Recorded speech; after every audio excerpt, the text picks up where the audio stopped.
રાજકોટ જિલ્લામાં આટકોટ પોલીસ સ્ટેશનમાં રેપ અને પોક્સોનો ગુનો દાખલ થયો હતો, જેમાં 7 વર્ષની દીકરી સાથે આરોપીએ દુષ્કર્મ કરેલો હતો.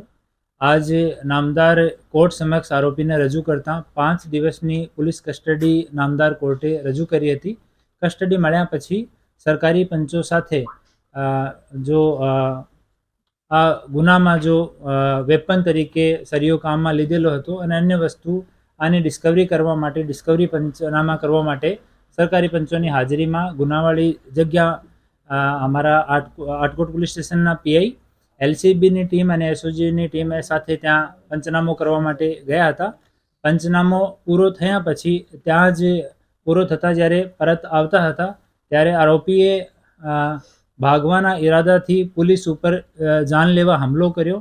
ત્યાંથી એક લોખંડનો ધારિયાથી અમારી પોલીસ ઉપર હુમલો કરવામાં આવ્યો અને અમારો એક પોલીસ હેડ કોન્સ્ટેબલ જો એલસીબીમાં ફરજ બજાવે છે, ધર્મેશભાઈ બાવલિયા, એના ઉપર 2 વખત ધારિયાથી હુમલો કરવામાં આવ્યો, જેથી ધર્મેશના હાથ ઉપર અને ચેસ્ટ ઉપર ઈજા થઈ છે. અને બીજા કર્મચારીઓ તરફ દોડતા હુમલો કરતા અને સેલ્ફ ડિફેન્સમાં અમારા પોલીસના 2 અધિકારીઓ તરફથી એક રાઉન્ડ જેટલો આને કાબૂ કરવામાં જરૂરી હોય એટલો ફોર્સ યુઝ કરવામાં આવ્યો અને બંને પગમાં એક ગોળી આરોપીને વાગી છે. ઘટનાની તુરંત કંટ્રોલ રૂમમાં જાણ કરવામાં આવી અને તુરંત 108 ઉપર કોલ કરવામાં આવ્યો અને આરોપીને અને અમારા ઘાયલ પોલીસકર્મી બંનેને આટકોટમાં જો ડૉક્ટર બોગરાનો હોસ્પિટલ છે એમાં એડમિટ કરવામાં આવ્યા.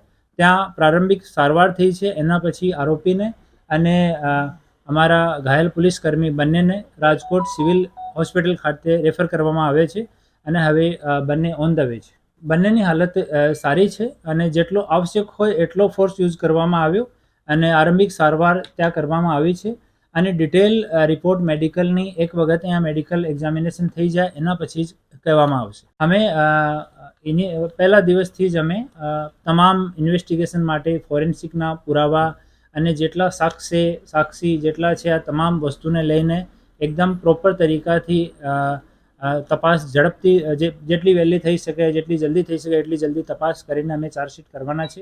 એ જ રીતે અમે લોકો પ્રયાસ કરી રહ્યા છીએ.